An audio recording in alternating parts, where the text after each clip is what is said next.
এক খেয়ালে আমার দিকে চেয়ে থাকেন। যারা ঘুমিয়ে আছেন, ঘুমিয়ে থাকেন না, ঘুমানোর জায়গাটা নয়, ঘুমানোর জায়গা আপনার বাড়িতে রয়েছে। আপনি যদি মনে করেন যে আমি তাহলে এখান থেকে চলে যাব, আপনি যান, আল্লাহ রসুলের হাদিসটা শুনে যাবেন। আল্লাহ রসুল আবু হুরায়রা রাদিয়াল্লাহু তাআলা আনহু তিনি বলছেন, আল্লাহ রসুল সাল্লাল্লাহু আলাইহি ওয়াসাল্লাম বলেছেন যে আমার ইচ্ছা হয় আমি কিছু লোকদেরকে, আমি একজনকে দায়িত্ব দিয়ে দিই না জামাতে নামাজ আদায় করাবে, এবং আমার ইচ্ছা হয় আগুনের টুকরা নিয়ে গিয়ে যারা জামাতে উপস্থিত হয়নি তাদের বাড়িঘর সহ তাদেরকে জ্বালিয়ে দিই। তাহলে আপনি বাড়িঘরে, আপনি বাড়িতে গিয়ে ঘুমিয়ে আপনি শান্তি পেয়ে যাবেন। আপনি দুনিয়াতে আপনি আছেন, আপনার টাকা পয়সা রয়েছে, আপনার অনেক কিছু রয়েছে, আপনার ক্ষমতা রয়েছে, তাই বলে আপনি যা ইচ্ছা তাই করবেন, এটা কোনোদিনও হতে পারে না। যখন আপনি যাবেন তখনই আপনি বুঝবেন, কবরে যখন যাবেন তখনই আপনি বুঝবেন। কবরের কথা বলতে গেলে কথায় কথা বেরিয়ে আসে। হযরত উসমান গনি রাদিয়াল্লাহু তাআলা আনহু আল্লাহর রাসূল এক মজলিসে বসে জান্নাত ও জাহান্নামের কথা বলছিলেন।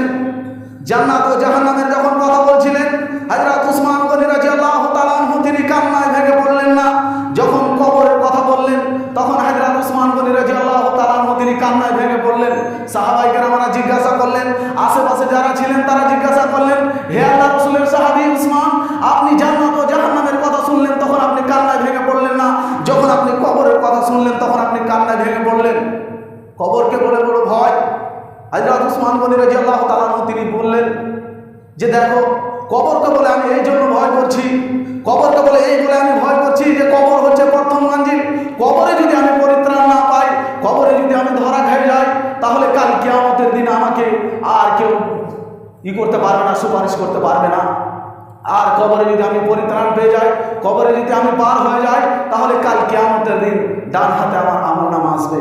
আর কবরে যদি আপনি ধরা খেয়ে যান, আপনার আমলনামা ডান হাতে আসবে, আপনি কি করে আপনি ভাবতে পারেন?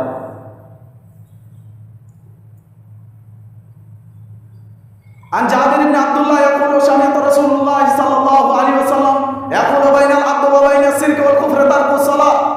عن جابر رضي الله تعالى عنه বলেন, রাসূল সাল্লাল্লাহু আলাইহি ওয়াসাল্লাম বলেছেন, বান্দা এবং কাফেরের মাঝে পার্থক্য হচ্ছে সালাত।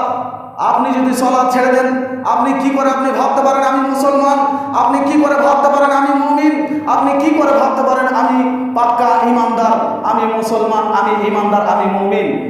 আল্লাহ তাবারাক ওয়া তাআলা নবী তিনি বলছেন, লা ইউমিনু আহাদুকুম হাত্তা আকুনা আহাব্বা ইলাইহি মিন ওয়ালিদিহি ওয়া ওয়ালাদিহি ওয়ান নাস আজমাইন। আল্লাহ রাসূল সাল্লাল্লাহু আলাইহি ওয়াসাল্লাম তিনি বলছেন যে অতক্ষণ পর্যন্ত মুমিন হতে পারবে না যতক্ষণ পর্যন্ত সে তার নিজের ছেলে মেয়ের চাইতে, নিজের বাবার চাইতে, নিজের মায়ের চাইতে আমাকে বেশি মহব্বত না করবে। তাহলে আপনার ছেলেকে যখন আপনি পান, আপনি কোটিপতি হয়ে গেছেন, আপনার ছেলেকে যখন আপনি কোথায় দেন, তখন আপনার ছেলেকে আপনি জড়িয়ে ধরেন, তখন আপনার কথা, আল্লাহ রসুলের কথা আপনার মনে পড়ে না। আপনি টাকা পয়সা হয়ে গেছেন, বড় বিলাস বাড়ি করেছেন, আপনি সেই বাড়িতে আরাম করে আপনি ঘুমিয়ে থাকছেন, একবার আপনি ভাবেন না যে আল্লাহ রসুল যে আমাকে জান্নাতে নিয়ে যাবে, আল্লাহ রসুল যে ওয়াদা করেছেন যে আমি আমার উম্মতকে ছাড়া আমি জান্নাতে যাব না, তাহলে আমার মতন মুনাফিককে, আমার মতন বেনামাজিকে কেমন করে আল্লাহ রসুল কাল কিয়ামতের দিন বলবে, আল্লাহর কাছে সুপারিশ করবে যে আল্লাহ রসুল এটা আমার উম্মত? কেমন করে বলবে?